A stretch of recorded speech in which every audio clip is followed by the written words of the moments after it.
नमस्ते स्टूडेंट्स। आज हमारा जो टॉपिक चल रहा है क्लास 10 सोशल साइंस का, भारतीय अर्थव्यवस्था के समक्ष चुनौतियाँ।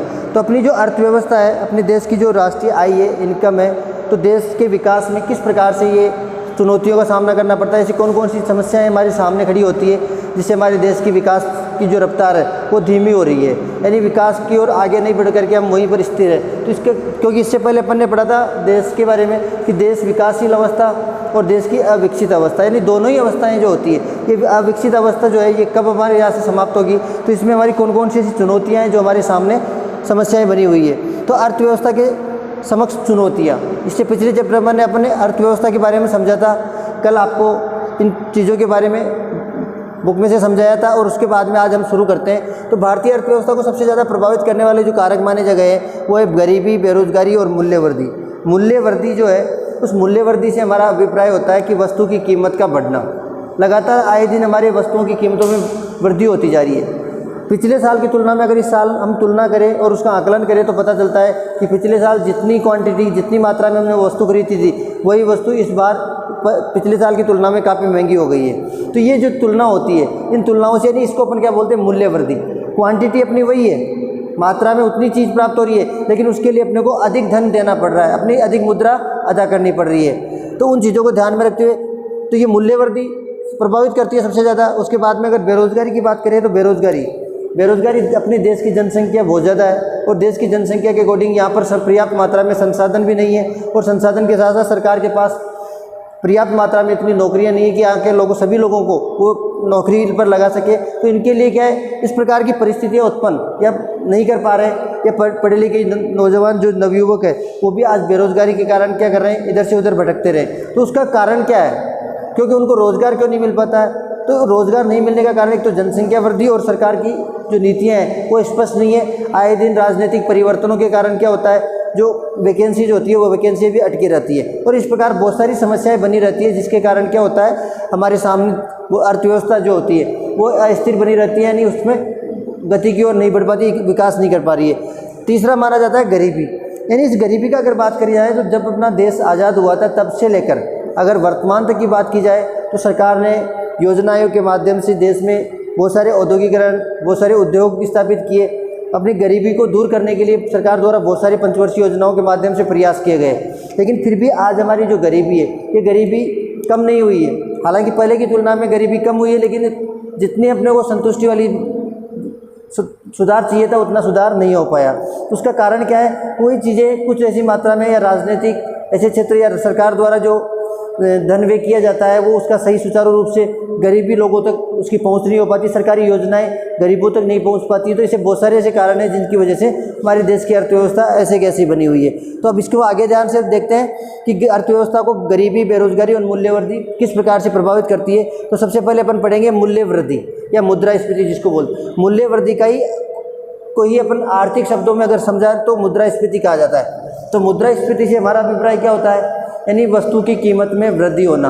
वस्तु की कीमत में लगातार सतत वृद्धि को ही हम क्या कहते हैं, सामान्य कीमत स्तर जो होता है, सामान्य किसी वस्तु की कीमत है उस कीमत स्तर में उससे वृद्धि होना वो क्या कहलाता है, मुद्रास्फीति कहलाता है। अब मुद्रास्फीति में अपन बात करें कि कीमत क्या होती है, कीमत की बात आती है तो किसी वस्तु या सेवा, क्योंकि हमारे प्राथमिक, द्वितीयक, तृतीयक व्यवसाय जो होते हैं उनमें अपन बात करें कि सबसे महत्वपूर्ण कीमत, तो कीमत की अगर बात की जाए किसी वस्तु या सेवा, वस्तु तो प्रोडक्ट जो होता है कोई भी, तो वस्तु या सेवा जो होती है उनके बदले हम जो मुद्रा अदा करते हैं, जो धन देते हैं वो उसकी कीमत कहलाती है। कोई वस्तु हम लेने जाते हैं और उस वस्तु के बदले हम जो मुद्रा देकर आते हैं वो उसकी कीमत हो गई। कोई डॉक्टर अपने घर पे अपने परिवार के किसी सदस्य को चेक करने आता है, देखने आता है, तो उसको जो फीस दी जाती है वो उसकी कीमत कहलाती है। तो इस प्रकार से अपन बात कर रहे हैं कि कीमत क्या होती है, वस्तु या सेवा के बदले दी जाने वाली मुद्रा जो होती है उसे हम क्या कहते हैं, कीमत। सामान्य कीमत में सतत वृद्धि क्या कहलाती है, मुद्रास्फीति कहलाती है। अब आपको केवल इन चीज़ों को ब्रीफ करने समझाने की दृष्टि से इस बोर्ड पे लिखा गया है, तो इसको आपको ध्यान से समझना है। कोई चीज़ अगर नहीं समझ पा रही है यहाँ पे तो उस चीज़ को आप मुँह से ध्यान से सुन करके आप उस चीज़ को नोट कर सकते हो, या सामने अपने जो नोट्स पड़े हुए बुक है उस बुक को सामने रख करके देखते जाए। वीडियो को बीच में पॉज कर सकते हैं, कोई चीज़ समझ में नहीं आ रही तो उसको दोबारा रिपीट करके आप सुन सकते हो। दूसरा अपन बात करें कि मुद्रास्फीति वही चीज़ है, मुद्रास्फीति का माप। अब मुद्रास्फीति जो होती है यानी कीमत मूल्य वृद्धि जो होती है, इस मूल्य वृद्धि को मापने के लिए हम विश्व की बात करें तो विश्व में बहुत सारे ऐसे सूचकांक बनाए हुए हैं, सूचकांक सूचियाँ बनाई हुई है जिससे मुद्रास्फीति का आकलन किया जाता है। अब मुद्रास्फीति को आकलन करने के लिए, मुद्रास्फीति को मापने के लिए सबसे पहले थोक मूल्य सूचकांक, सबसे पहले अपन बात करें थोक मूल्य यानी बहुत सारी वस्तुओं का एक साथ थोक मूल्य सूचकांक यानी एक वस्तु की कीमत नहीं रख करके अधिक वस्तुओं की एक साथ थोक मूल्य सूचकांक। जैसे अपन किसी दुकानदार के पास सामान लेने जाते हैं तो दुकानदार आपसे अपन एक सामान जो अपनी आवश्यकता वाली सामान होती है, एक साबुन लेने गए तो अपन साबुन एक ही लेके आएंगे। अब इस एक साबुन की कीमत वो अलग होती है और एक अपन एक साथ थोक के भाव उसको परचेज करके लाए, खरीद कर लाए तो उसकी कीमत अलग होती है। तो मुद्रास्फीति का पता लगाने के लिए थोक मूल्य सूचकांक का सहारा लेकर भी ये पता किया जाता है कि वस्तुओं की कीमतों में कितना उतार चढ़ाव, कितना परिवर्तन देखने को मिला है। तो थोक मूल्य सूचकांक, उसके अलावा कीमत सूचकांक जो उसकी कीमत है, वस्तु की कीमत, तो उससे भी अपन क्या कर सकते हैं, मुद्रास्फीति का पता लगा सकते हैं। यानी पिछले साल की तुलना करके हम तुलना के माध्यम से ये पता लगाते हैं पिछले साल ये वस्तु इतने की आ रही थी और सेम क्वांटिटी में वही वस्तु आज इतने की मिल रही है। तो कीमत के माध्यम से, थोक मूल्य सूचकांक के माध्यम से, एक होता है उपभोक्ता मूल्य सूचकांक। उपभोक्ता मूल्य सूचकांक की अगर बात करें यानी उपभोक्ता किसको बोलते हैं, जो वस्तु का प्रयोग करने वाला व्यक्ति होता है, तो उसके परचेजिंग जो रेट होती है, परचेजिंग जो कीमत होती है, उसके आधार पर भी क्या किया जा सकता है, मुद्रास्फीति का पता लगाया जा सकता है। साथ ही राष्ट्रीय आय से अगर वस्तु की कीमत में वृद्धि हुई है तो अपने देश की राष्ट्रीय आय पर भी उसका काफ़ी प्रभाव देखने को मिलता है। तो राष्ट्रीय आय से भी हम इसका आकलन, यानी पिछले सालों की तुलना में हमारी राष्ट्रीय आय इतनी थी और इस साल हमारी राष्ट्रीय आय इतनी है, हमने इतने उत्पादन, इतनी ज़्यादा क्वांटिटी बढ़ाने के बावजूद भी हमारी राष्ट्रीय आय पिछले साल की तुलना में कम रही, तो इससे अपन अनुमान लगा सकते हैं कि हमारे मुद्रास्फीति यानी वस्तुओं की कीमतों में काफ़ी बढ़ोतरी हुई है। एक थोक मूल्य सूचकांक हो गया। तो ये चार महत्वपूर्ण ऐसे चीज होती है, अपन बोल सकते हैं कि चारों के माध्यम से हम ये पता कर सकते हैं मूल्य वृद्धि का पता लगाया जा सकता है, मुद्रास्फीति का पता लगाया जा सकता है। अब बात करें भारत के संदर्भ में मुद्रास्फीति, तो भारत के संदर्भ में अगर बात करें, ये संपूर्ण विश्व के बारे में अपन बात कर रहे थे, तो भारत में मुद्रास्फीति का आकलन थोक मूल्य सूचकांक के आधार पर ही किया जाता है। ऐसे कई बार छोटे सवाल पूछ लिए जाते हैं कि भारत के अंतर्गत मुद्रास्फीति को मापने के लिए कौन से सूचकांक का प्रयोग करते हैं, तो उसमें कौन से का करेंगे, थोक मूल्य सूचकांक का प्रयोग करते हैं। अब इसमें अपन बात करें थोक मूल्य सूचकांक के बाद में कि ये जो मुद्रास्फीति है, आज़ादी के बाद भारत के लिए एक गंभीर समस्या, आज़ादी जब देश आज़ाद हुआ तब से लेकर के अभी तक हमारे भारत के लिए ये मुद्रास्फीति एक गंभीर समस्या बनती जा रही है। और इस गंभीर समस्या से निपटने के लिए सरकार बहुत सारे प्रयास भी करती है। लेकिन समस्या किस प्रकार से बनती जा रही है कि अपन 1950 की अगर बात करें तो 1950 में ये जो औसत वृद्धि थी, यानी जो औसत मुद्रास्फीति की जो दर थी वो 1.7 थी। 1960 में, नहीं अगले दशक में ये बढ़कर के 6.4 पर पहुंच गई। 10 वर्षों के अंतर्गत इसमें इतना अंतर आया कि 1.7 से 6.4 पर पहुंच गई। फिर अगले दशक की बात करें तो ये फिर छलांग लगाती है और 9% पर पहुंच जाती है। लेकिन इसके अंतर्गत हमने, यानी अपन बात करें 1970 और 1990-95 तक, तो ये मुद्रास्फीति की जो दर है वो ऐसे ही बढ़ती रही। लेकिन उसके बाद में 2001 से लेकर 2012 के मध्य इसमें थोड़ी गिरावट देखने को मिली और ये लगभग 2001 से 2012 के मध्य 4.7 पर बनी हुई है।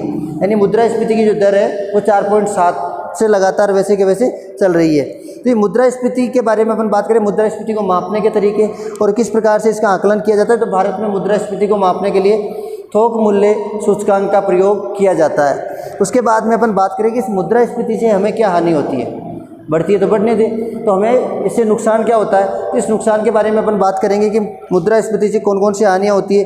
तो इस मुद्रास्फीति का सबसे ज़्यादा असर जो पड़ता है वो एक सामान्य व्यक्ति जो होता है, सामान्य व्यक्ति यानी जो मजदूरी करके कमा के खाता है या एक निश्चित वेतन पर नौकरी करने वाला जो व्यक्ति होता है, उसके ऊपर सबसे ज़्यादा प्रभाव डालती है। सबसे ज़्यादा प्रभाव कैसे डालती है, एक मजदूर है उसको 300-500 रुपये पर डे की मजदूरी मिलती है, वो रूम सारी चीज़ें जो परचेज करके अपने घर का पालन पोषण कर रहा है। अब उसके पास तो फिक्स है उसको 500 रुपये मिलने, लेकिन अगर अपनी वस्तुओं की कीमतें अगर बढ़ जाती, पिछले साल वो राशन सामग्री लाता था, महीने के 3000-4000 रुपये उसकी राशन सामग्री आ जाती थी। इस बार उसने दुकान पे गया और दुकान पे जाने के बाद उसको पता लगा कि वही 3000 रुपये के सामान आज 5000 रुपये में मिल रहे, तो उसकी जो इनकम है वो इनकम तो स्थिर है, उसकी इनकम में तो कोई परिवर्तन नहीं हुआ, लेकिन वस्तुओं की कीमतों में परिवर्तन हो गया, तो उसके लिए जो बचत थी वो बचत क्या हो गई, समाप्त हो गई। तो इस प्रकार सामान्य व्यक्ति सबसे ज़्यादा प्रभावित होता है। क्योंकि उसको क्या होता है, सामान्य व्यक्ति को पहले की तुलना में वस्तुएं जो लेनी पड़ती है उसके लिए अधिक मुद्रा उसको देनी पड़ती है। व्यक्ति और राष्ट्र दोनों के लिए ये जो मुद्रास्फीति होती है, व्यक्ति और व्यक्ति के साथ साथ राष्ट्र दोनों के लिए ये हानिकारक होती है। राष्ट्र के लिए किस प्रकार हानिकारक हो सकती है, तो राष्ट्र के लिए हानिकारक अपन इस प्रकार से मानते हैं कि देश की जो राष्ट्रीय आय है, व्यक्ति के पास इनकम होगी, उसके पास बचत होगी तभी तो वो उन पैसों को क्या कर पाता है। अब सरकार टैक्स कब लेगी, जब अपने पास सरकार ने एक न्यूनतम रकम निर्धारित कर रखी है कि इस रकम से अधिक कमाने पर व्यक्ति को क्या टैक्स देना चुकाना पड़ता है, लेकिन व्यक्ति उस लेवल तक पहुंचता ही नहीं है। वस्तुओं की कीमतें बढ़ती जाती है, व्यक्ति के खर्चे और बढ़ते जाते हैं, वो उस लेवल तक पहुंचेगा ही नहीं, तो सरकार को योगदान कहाँ से करेगा। तो सरकार की जो राष्ट्रीय आय होती है वो भी क्या होती है, धीरे धीरे इस प्रकार से गिरावट की स्थिति में देखने को मिलती है। तो व्यक्ति और राष्ट्र दोनों के लिए हानिकारक होती है। मुद्रा के मूल्य में कमी आ जाती है। मुद्रास्फीति बढ़ने से मुद्रा की पावर अपन बोल सकते हैं, यानी मुद्रा का जो पावर है वो क्या हो गया, कम हो गया। अब एक चीज़ बताओ, मुद्रा का पावर कैसे कम हो गया। अपन एक सिंपल से शब्दों में समझें कि हम कोई वस्तु खरीदने के लिए मार्केट में जाते हैं, वो वस्तु से अपन एक बात करें, एक साबुन खरीदते हैं, और साबुन खरीदने के लिए अपन जाते हैं मार्केट में, और मार्केट से वो साबुन अपने को पिछली बार कितने की मिली, 8 रुपये की मिल रही है, और नेक्स्ट टाइम अपन 6 महीने साल भर बाद में जब उसी साबुन को अपन परचेज करने के लिए दोबारा मार्केट में पहुंचते हैं तो वही साबुन अपने को 10 रुपये की मिलती है। अब एक चीज़ बताओ, साबुन की क्वांटिटी जो थी, साबुन 100 ग्राम का या जितने का भी था वो 100 ग्राम जो था वो वही है, लेकिन उसकी क्वांटिटी तो सेम है, लेकिन उसकी मुद्रा यानी उसके लिए पैसे अपने को अधिक देने पड़े। तो अपनी मुद्रा जो होती है उसकी वैल्यू कम हुई या ज़्यादा हुई, अपनी उस मुद्रा उसी प्रोडक्ट के लिए अपने को अधिक मुद्रा देनी पड़ी। तो सीधी सी बात, अपनी मुद्रा की जो पावर है वो क्या हो गई, कम हो गई। तो मुद्रा की जो पावर्स होती है, मुद्रा के मूल्य में कमी देखने को मिलती है। मुद्रास्फीति मुद्रा के मूल्य को तेज़ी से गिराने का काम करती है। मुद्रास्फीति जो होती है वो मुद्रा के मूल्य को गिरा देती है, यानी उसकी पावर को कम कर देती है। अब मुद्रा मूल्य की बात करें, मुद्रा मूल्य क्या होता है, मुद्रा मूल्य किसको कहते हैं, तो मुद्रा मूल्य जो होता है वो क्या होता है, किसी वस्तु को परचेज करने खरीदने की जो क्षमता होती है उसी को अपन क्या बोलते हैं, मुद्रा। यानी इस मुद्रा से हम कौन कौन सी वस्तुएं खरीद सकते हैं, तो वो परचेजिंग जो पावर होती है उसको खरीदने की जो क्षमता है उसी को अपन क्या बोलते हैं, मुद्रा मूल्य बोलते हैं। नेक्स्ट अपन बात करें 5 नंबर पे, एक निश्चित वेतन और कम मजदूरी प्राप्त करने वाले व्यक्ति को सबसे ज़्यादा हानि देखने को मिलती है। मुद्रास्फीति का सबसे ज़्यादा प्रभाव अगर पड़ता है तो वो निश्चित वेतन और मजदूरी प्राप्त करने वाला जो व्यक्ति होता है उसको सबसे ज़्यादा नुकसान इस मुद्रास्फीति से होता है, क्योंकि उसके पास तो जो इनकम है वो इनकम का सोर्स है वो निश्चित है, लेकिन उसकी जो डिमांड्स पहले की अपेक्षा वो क्या करता है, अब अधिक ज़्यादा मूल्य पर वस्तुओं को परचेज करना पड़ रहा है। तो ये चीज़ें सबसे ज़्यादा प्रभावित करती है इस व्यक्ति को। मुद्रास्फीति को अन्यायपूर्ण, अब सभी व्यक्तियों द्वारा मुद्रास्फीति जो है उसको अन्यायपूर्ण माना जाता है। यानी ये जो मुद्रास्फीति की स्थिति होती है ये कैसी मानी गई है, अन्यायपूर्ण। नेक्स्ट अपन देखते हैं, अब इसमें बचतकर्ता की जो बचत होती है वो कम हो जाती है। एक बचत करने वाला जो व्यक्ति होता है उसकी बचत धीरे धीरे क्या हो जाती है, क्यों वस्तुएं क्या होती है, खर्चे बढ़ जाते हैं, खर्चे तो वही है, लेकिन खर्चों की जो वस्तु जो परचेज कर रहे हैं वो वस्तु की कीमत बढ़ गई है। तो वस्तु की कीमत बढ़ गई तो उसके पास जो बचत होती थी वो बचत में क्या हो गई, कमी हो गई। तो बचत में क्या हो जाती है, कमी हो जाती है। ऋणी जो व्यक्ति होता है, यदि अपन बात करें कि कोई भी व्यक्ति सामान्य की बात करें या औद्योगिक स्तर पर बात करें, एक बड़े व्यक्ति जो व्यापारी लोग होते हैं उन्होंने बैंक से क्या लिया है, ऋण लिया है, कर्जा लिया है। अब उन्होंने जब कर्जा लिया था तब तो जो अपनी मुद्रा थी उसकी पावर क्या थी, अच्छी थी, यानी कीमतें स्थिर थी। लेकिन इसने ऋण लेने के बाद में उस मुद्रा में क्या हो गया, मुद्रास्फीति वाली स्थिति उत्पन्न हो गई। अब मुद्रास्फीति की स्थिति उत्पन्न हो गई तो इसके लिए एक बेनिफिट हो गया कि उसने जब मुद्रा या ऋण के रूप में उसने ली थी तब तो मुद्रा की पावर ज़्यादा थी, और जब वो वापस रिटर्न कर रहा है उसको, तो रिटर्न करते वक्त मुद्रा की पावर क्या है, कम है। तो इससे ऋणी जो व्यक्ति होता है उसको इससे लाभ प्राप्त होता है।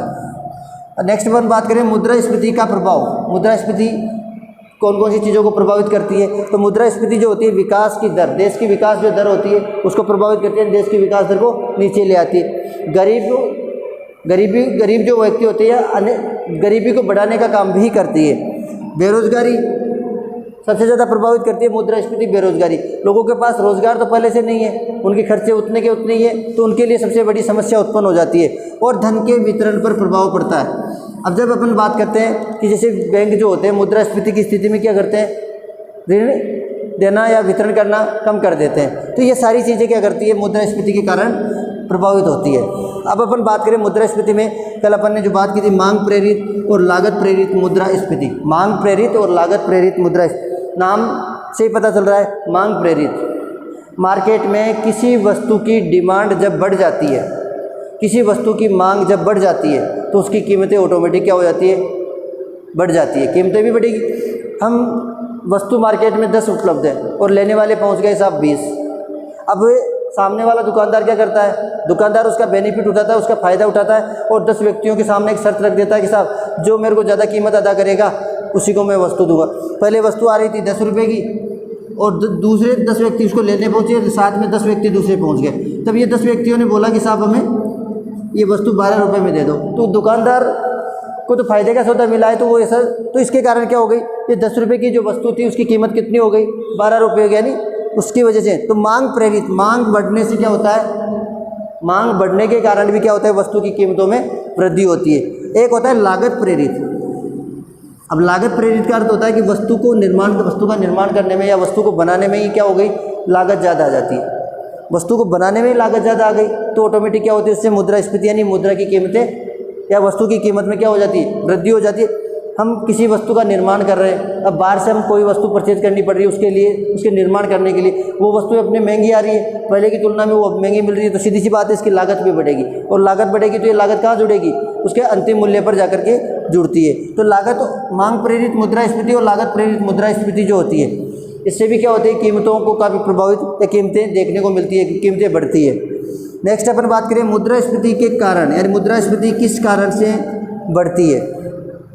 तो एक तो बात अपन करें कि आवश्यकता से अधिक मुद्रा, अगर अपने पास ही आवश्यकता से ज़्यादा मुद्रा हो जाए तो हम 5 रुपये की चीज़ के 10 रुपये देने के लिए तैयार हो जाते हैं। तो उसमें भी बात यही कही गई कि मुद्रा की पूर्ति में तेज़ वृद्धि, यानी मुद्रा की पूर्ति अगर आसानी से हो जाए या मुद्रा का आवश्यकता से अधिक संग्रहण हो जाए तो उसकी वजह से क्या होता है, व्यक्ति क्या करते हैं, जो आवश्यकता से ज़्यादा मुद्रा है तो सामने वाले व्यक्ति को ये नहीं पूछता है कितने की है, सामने वाले व्यक्ति से वस्तु मांगता है, उसको बदले में उसको जितने मांगता है उतने दे देता है। तो इसकी वजह से भी क्या होता है, मुद्रास्फीति यानी मुद्रा की वो या मुद्रास्फीति वाली स्थिति यानी वस्तु की कीमतें बढ़ जाती है। और एक समग्र मांग का स्तर और पूर्ति से अधिक हो जाता है। वही बात आ गई वापस, जब मांग पूर्ति के यानी मांग बढ़ जाए और पूर्ति कम हो, लेने वाले 10 हो और वस्तुएं 10 हो, लेने वाले 10 और वस्तुएं 5 हो, या लेने वाले 20 आ जाए और वस्तु अपने पास 10 रह जाए, तो यानी अपन वही बात कर रहे हैं कि समग्र मांग का स्तर बढ़ जाए और पूर्ति कम हो जाए। तो इसमें अपन बात करें समग्र मांग का स्तर पूर्ति से अधिक हो जाता है, मांग ज़्यादा हो जाती है, पूर्ति कम हो जाती है, ऑटोमेटिक कीमतें बढ़ जाती है। औद्योगिक, अब आज वर्तमान में मुद्रास्फीति को बढ़ाने के महत्वपूर्ण एक चीज़ अपन बात करें कि आज वर्तमान में औद्योगिक जो क्षेत्र है, अपने जो उद्योग संचालित होते हैं या कृषिगत जो उत्पादन होता है, किसानों द्वारा जो खेती की जाती है, उनके लिए उनके उत्पादन धीरे धीरे कम होते जा रहे हैं और कम उत्पादन होने के कारण लगातार हमारे देश में भी हम बात करें, किसानों ने गेहूं का उत्पादन कम किया तो हमें खाने के लिए क्या करना पड़ेगा, बाहरी देशों से आयात करना पड़ेगा। तो आयात करेंगे तो उसमें क्या होगा, धन ज़्यादा खर्च होगा, और ज़्यादा खर्च होगा तो वो चीज़ें ऑटोमेटिक क्या हो जाती है, महंगी हो जाती है, बढ़ जाती है कीमतें। सार्वजनिक व्यय का स्तर ऊंचा रहता है। सार्वजनिक व्यय, सरकारों द्वारा सार्वजनिक यानी सार्वजनिक समाज की भलाई के लिए, जनता की भलाई के लिए किए जाने वाले कार्य जब बड़े स्तर पर किए जाने लग जाए लेकिन उसका फ़ायदा फिर भी जनता को नहीं मिले, यानी जैसे अपन बात करें सार्वजनिक व्यय, या एक तरह से अपन बोलें कि एक सरकार द्वारा व्यर्थ में सार्वजनिक व्यय किया जाना। एक सरकार ने कोई योजना लागू की, साल भर तक वो योजना चली, उस योजना का लक्ष्य था कंप्लीट करने का अगले 4 साल में, लेकिन 2 साल बाद में सरकार परिवर्तित हो गई, राजनीतिक हलचल के कारण से वो सरकार हट जाती है और दूसरी सरकार उसके स्थान पर आ जाती है। अब उसने करोड़ों रुपए उस प्रोजेक्ट के ऊपर खर्च कर दिए, नेक्स्ट अगली वाली सरकार आती है, उस प्रोजेक्ट को वहीं स्टॉप करती है और अपना नया प्रोजेक्ट स्टार्ट कर देती है। जनता को उसका बेनिफिट नहीं मिला और फिर से एक नया प्रोजेक्ट शुरू हो गया। तो इस प्रकार के जो व्यर्थ बेकार व्यय होते हैं, उन बेकार व्यय से भी क्या होती है, मुद्रा की कीमतें या मुद्रा की जो पावर्स होती है वो धीरे धीरे कम होने लग जाती है। या अन्य कारणों पर अपन बात करें कि अन्य कौन कौन से और कारण हो सकते हैं, तो आज बढ़ती जनसंख्या से जनसंख्या बढ़ेगी तो वस्तु और सेवाओं की मांग भी बढ़ेगी। तो अपन पहले बात कर चुके हैं कि मांग बढ़ने पर कीमत में वृद्धि होती है, तो जनसंख्या बढ़ेगी तो मांग बढ़ेगी और मांग बढ़ेगी तो कीमतों में वृद्धि होगी। सरकार अपने घाटे को कम करने के लिए, अब सरकार के पास क्या होता है, कई बार घाटे की स्थिति उत्पन्न हो जाती है, तो अपने घाटे को कम करने के लिए सरकार क्या करती है, सरकार अनेक प्रकार के टैक्स हर वस्तु के ऊपर लगा देती है, जिसकी वजह से कीमतें इंक्रीज हो जाती है, तो कीमतें बढ़ जाती है। महंगा, हम किसी बाहरी देश से कोई वस्तु आयात कर रहे हैं और महंगे दाम पर अगर उसको आयात कर रहे हैं तो उसकी वजह से भी कीमतें बढ़ जाती है। आय का बढ़ता स्तर, आज इनकम जो है, इनकम के रिसोर्स जो है, यानी किस पर्टिकुलर कुछ व्यक्तियों के पास इनकम बढ़ती जा रही है तो वो क्या करते हैं, आवश्यकता से ज़्यादा उनके पास इनकम हो गई तो उसकी वजह से उन्होंने क्या किया, वस्तुओं को परचेज करना, यानी उसकी प्राइस जो है उसकी प्राइस वही चीज़ आ गई। अपन थोड़ी देर पहले बात कर रहे थे कि आवश्यकता से ज़्यादा धन होने पर हम 5 रुपये की वस्तु को भी 10 रुपये में खरीद के ले आते हैं। तो इसकी वजह से भी कीमतों में वृद्धि होती है। महंगे आयात आय का बढ़ता स्तर, अप्रत्यक्ष कर, सरकार द्वारा ऐसी वस्तुओं पर बहुत सारे कर लगा दिए जाते हैं जिसकी वजह से कीमतों में वृद्धि होती है। मजदूरी दर, कारखाने में काम करने वाले व्यक्तियों की मजदूरी बढ़ जाती है तो वहाँ पर उत्पादन पर क्या होता है, एक कारखाने में 100 व्यक्ति काम करते हैं, 100 व्यक्ति 500 रुपये पर डे के हिसाब से काम कर रहे हैं। अब 100 व्यक्तियों के ऊपर जो खर्च होता था, लेकिन मजदूरों ने क्या किया, नेक्स्ट ईयर मजदूरी बढ़ा दी कि अब 600 रुपये लगेंगे। अब 600 लगेंगे तो जो फैक्ट्री मालिक है वो तो अपनी जेब से तो देगा नहीं, और इसकी जो कीमतें बढ़ी है वो उस जो वस्तु का प्रोडक्शन कर रहे हैं, जिस वस्तु का उत्पादन वो कर रहे हैं, उसी वस्तु के ऊपर उन वस्तुओं को ऐड कर देते हैं, उन मजदूरी को ऐड कर देते हैं, जिसकी वजह से उसकी वस्तुओं की कीमतें क्या हो जाती है, बढ़ जाती है। औद्योगिक उत्पादन कम हो रहा है, औद्योगिक क्षेत्रों के द्वारा उत्पादन कम किया जाना और लागत अधिक आना, तो दोनों ही चीज़ें क्या करती है, मुद्रा स्फीति को प्रभावित करती है, मुद्रा को बढ़ाने का काम करती है, मुद्रा की कीमतें या वस्तु की कीमतें बढ़ाने का काम करती है। अब ये तो थे अपने कारण। उसके बाद में अपन बात करें मुद्रा को नियंत्रित कैसे किया जा सकता है। मौद्रिक उपाय होते हैं। मौद्रिक उपाय हमेशा भारतीय रिजर्व बैंक RBI के द्वारा ही अपनाए जाते हैं। मौद्रिक उपाय जो होते हैं वो हमेशा भारतीय रिजर्व बैंक जो होता है उसके द्वारा अपनाए जाते हैं। अब बैंक क्या करता है, बहुत सारे परिवर्तन करके वो क्या करता है, मुद्रा के जो बढ़ती हुई वस्तु की कीमतें बढ़ रही है, मुद्रा की जो साख कम हो रही है उसको नियंत्रित करने का प्रयास करता है। उसके लिए वो क्या करता है, RBI द्वारा बहुत सारे प्रयोग किए जाते हैं, बहुत सारे उपाय अपनाए जाते हैं। मुद्रा की मात्रा का मतलब मुद्रा का एकत्रित होना, साख की उपलब्धता, कितनी मात्रा में हमने ऋण उपलब्ध करवाया और कितनी मात्रा में हमारे पास वापस रिटर्न आ रहा है उसका, तो रिटर्न यानी साख जो होती है, ऋण के रूप में दी हुई जो राशि होती है वो कितनी हमारे पास आ गई, कितनी नहीं आई। ब्याज दरों को प्रभावित करके, यानी ब्याज दरें बढ़ा करके हम आवश्यकता से अपनी जो ब्याज दर है 8.7, 9.7, 10 चल रही है, 10 में 1% ब्याज दर सरकार की तरफ से बढ़ा दी गई, तो वो इनकम जो होती है वो सरकार के पास जाती है। तो ब्याज दरों को बढ़ा करके भी हम क्या कर सकते हैं, मुद्रा स्फीति को नियंत्रित कर सकते हैं। मांग को कम करना और पूर्ति को बढ़ाना। अब वस्तुओं की डिमांड, यदि कोई वस्तु की डिमांड बढ़ रही है तो उसको पर्याप्त मात्रा में वहाँ पर अधिक उत्पादन करके या किसी भी माध्यम से उसकी पूर्ति करना, और पूर्ति करने के कारण क्या होगा, जब मांग को कम हो जाएगी तो अब किसी वस्तु की डिमांड कम हो जाएगी मार्केट में, तो ऑटोमेटिक उसकी रेटें डाउन हो जाती है। तो ये तो था मौद्रिक उपाय। दूसरी बात करें राजकोषीय उपाय। राजकोषीय उपाय सरकार के द्वारा ये उपाय अपनाए जाते हैं। अनेक प्रकार के करारों पर टैक्स कर लगा करके वस्तुओं के ऊपर सार्वजनिक व्यय जो होता है उसको रोक करके, सार्वजनिक व्यय जो किया जा रहा है उस सार्वजनिक व्यय के ऊपर प्रतिबंध लगा करके, सार्वजनिक ऋणों में परिवर्तन, जो सरकारी बैंकों द्वारा लोगों को ऋण दिए जाते हैं उन ऋणों में ब्याज दरों को मान लो या अन्य ऋणों को रोक, ज़्यादा मात्रा में ऋण नहीं दे करके किसी न किसी प्रकार से उसमें परिवर्तन किया जाता है, और परिवर्तन करके मुद्रास्फीति को नियंत्रित करने का प्रयास करते हैं। मांग को नियंत्रित करके, अब मांग कब नियंत्रित हो सकती है, जब उस वस्तु का उत्पादन ज़्यादा मात्रा में होगा। मांग को नियंत्रित करते हैं तो पूर्ति को बढ़ाना पड़ता है, पूर्ति को बढ़ा करके भी हम इन वस्तुओं की कीमतों में नियंत्रण।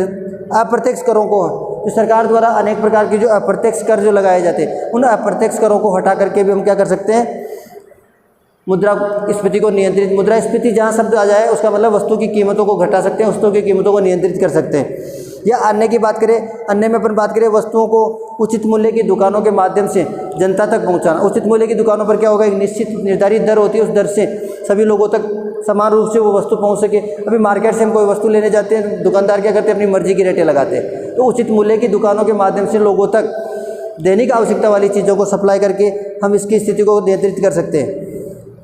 अधिक मांग वाली और वस्तुओं का, अब ज़्यादा डिमांड, किसी वस्तु की ज़्यादा डिमांड हो रही है तो हम हमारे पास उपलब्ध नहीं है तो हम आयात करके उसकी पूर्ति करके भी हम अपनी कीमतों को स्थिर बना सकते हैं। कृषि उद्योगों को प्रोत्साहन देकर के कृषि के क्षेत्र, औद्योगिक क्षेत्रों को और सरकार द्वारा प्रोत्साहित किया जाए ताकि किसान खेती ज़्यादा करे, उद्योगपति जो होते हैं वो ज़्यादा से ज़्यादा उत्पादन का प्रयास करें। तो इसके माध्यम से क्या होगा, हमारे देश के अंदर वो सारी चीज़ें आसानी से हमें उपलब्ध होगी और मांग घटेगी, और मांग घटने की वजह से मुद्रास्फीति यानी मुद्रा की या वस्तु की कीमतों में कमी आएगी। तो ये अपने मुद्रास्फीति को नियंत्रित करने के 3 महत्वपूर्ण उपाय है। उसके बाद में अपना नेक्स्ट टॉपिक है गरीबी। अब गरीबी की परिभाषा क्या होती है, तो गरीबी की परिभाषा अपन किसको मानते हैं, गरीब किसे मानते हैं, यानी एक व्यक्ति जो अपनी दैनिक जीवन की आवश्यकताओं की पूर्ति नहीं कर पाता है तो वो गरीब कहलाता है। एक व्यक्ति के द्वारा अपनी न्यूनतम आवश्यकताएं कम से कम जो आवश्यक होती है वो आवश्यकताओं को भी पूर्ति अगर नहीं कर पाए तो वो व्यक्ति क्या कहलाता है, गरीब कहलाता है। इस गरीबी को दो पार्टों में डिवाइड करते हैं, सापेक्ष गरीबी और निरपेक्ष गरीबी। सापेक्ष गरीबी विकसित राष्ट्रों में देखने को मिलती है, सापेक्ष यानी दूसरे की तुलना में, और निरपेक्ष का अर्थ होता है अपने देश में या विकासशील जो राष्ट्र होते हैं उनके अंदर निरपेक्ष गरीबी देखने को मिलती है। निरपेक्ष गरीबी की और गरीबी की परिभाषा दोनों की एक ही होती है। निरपेक्ष गरीबी और गरीबी दोनों की परिभाषा समान ही होती है।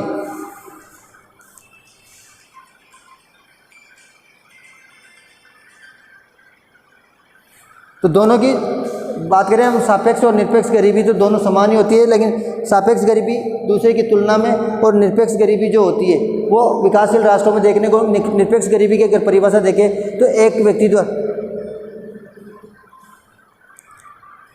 नमस्कार।